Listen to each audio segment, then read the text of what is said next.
Sahara. According to the Polisario, 5,000 Moroccan troops were stationed here when the guerrillas attacked in 1979. Some of the guerrillas who participated in the Battle of Lbeirat met us at the garrison and explained how they defeated the Moroccan army. The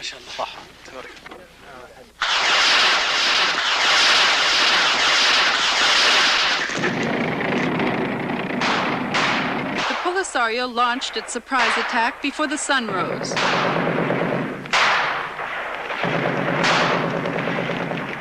From every direction, the guerrillas advanced dangerously close on foot and by Land Rover.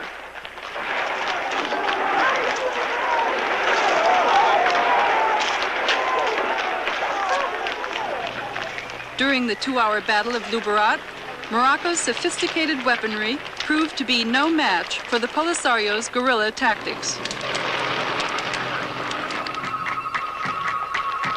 The Polisario claims that it's captured a total of 2,000 Moroccan soldiers over the years. The Moroccan army, on the other hand, didn't have any prisoners of war to show me.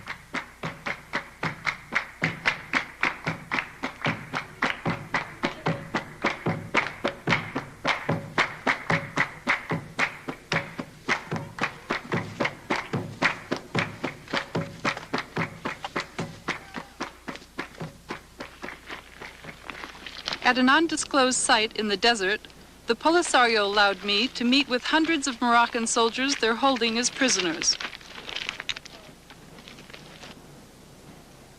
When were you captured? I was captured at Hagunia, 10 kilometers south of Hagunia.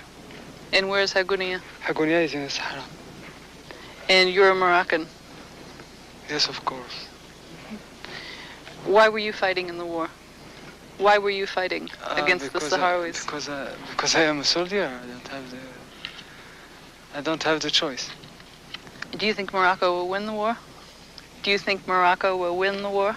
I don't think, because this war is a war of independence, and the Sahrawis will have their independence. Do you wish the war would end? Yes, of course. I'm sorry for my family. Why? Because I threw my family, now my wife have 4 children on the arms, and she can't be married, she can't live, she can't do anything. Do you think peace will come? Do you think the Sahrawis and the Moroccans can be at peace with one another? I hope that the Moroccan and Sahrawis sit around the table and discuss for this problem, and the Sahrawis can have their independence. Seeing the evidence of Polisario victories made me think that this is a war that can be won by the guerrillas. That conclusion is contradictory to the Pentagon's assessment. I cannot see how the Polisario can hope to win this war, nor can I see how Morocco can hope to win the war. This is, as long as Algeria is a sanctuary for the Polisario, and as long as Morocco is 50 times the size of the Polisario, neither side can hope to win the war militarily. Mr. West has never been to the Polisario side. The 2 fact-finding missions he led in 1981 spent time only with the Moroccan armed forces. Therefore, it's not surprising that he seems to underestimate the capability and determination of the Polisario to win.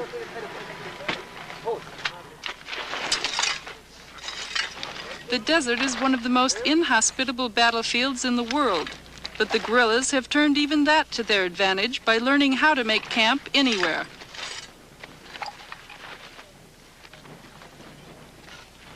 The guerrillas have a saying that a man alone in the desert is a dead man.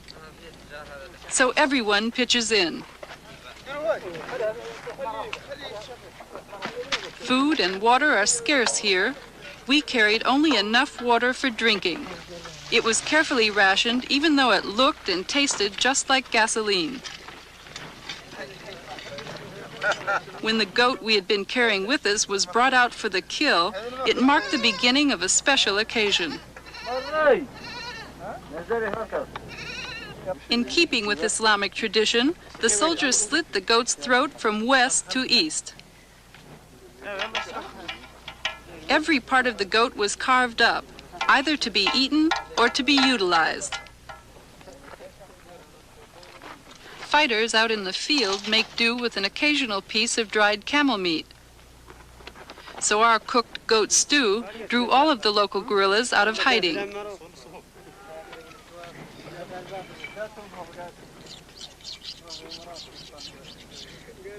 This one is the regional commander, a respected veteran, 62 years old. The meal was like a celebration until he found out that I'm an American. The U.S. government had just delivered some OV-10 reconnaissance planes to the Moroccans, so the commander took out his anger on me. You may be able to swallow our food, but I know you can't digest it. We know what the Americans are giving to Morocco. The United States should be supporting us. You fought your own revolution, just as we are doing now. The old fighter embarrassed the younger guerrillas. He was exposing too much of his real feelings and theirs too. They were hesitant to translate his words. My sons, tell her exactly what I am saying. She must know the truth. Somos americanos. Do you like the Americans since they give weapons to Morocco? Tell her I said America is a great power. We were looking only to establish brotherly relations and mutual respect with the United States, if it was possible. But since they support Morocco against us, we don't like them. We hate the Americans. Tell her this exactly as I have said it.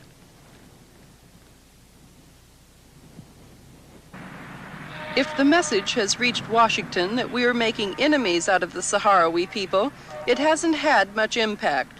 Rather than decreasing military assistance to Morocco, the United States government is increasing it, even though official government policy is one of neutrality. One of the major differences in foreign policy between the Reagan administration and the Carter administration is the approach towards arms sales. The Reagan administration has adopted a much more permissive policy on arms sales. The Carter administration emphasized restraints. In the case of Morocco, the Carter administration sought to link the provision of arms to movement towards political negotiations involving the Western Sahara War. The Reagan administration has dropped that explicit linkage. The support of the United States should not be subject to debate. It should be forthcoming and quick. This was not the case for us in the past. Now, however, we feel there is a better understanding. 108 M60 tanks had been requested by Morocco during the Carter administration, but their sale was never approved. Secretary of State Haig, however, in one of his first official acts of office, approved the sale of the M60 tanks to Morocco. In the fall of 1981, the Reagan administration took yet another step by sending U.S. military advisors to Morocco. The decision came after Morocco suffered heavy losses because of a Polisario attack on its outpost of Guelta Zamor in the Western Sahara. Guelta is 135 miles south of the Moroccan border. During the battle, the Polisario shot down 2 Moroccan fighters, each costing $15 million, and 3 other Moroccan military planes. That's 8% of the entire Moroccan Air Force. After the battle, the King of Morocco appealed to the United States for more military assistance, on the basis that for the first time, the Polisario had used Soviet surface-to-air missiles known as SAM-6s. The United States came to the aid of Morocco after an investigation by Mr. West of the Pentagon. What were your recommendations? My first and strongest recommendation was better training. What type of training specifically? Well, basically, it has to be training for their pilots in order to know how to evade SAMs and how to attack a SAM system. Will there be U.S. military advisors going to Morocco to conduct this training? Well, advisors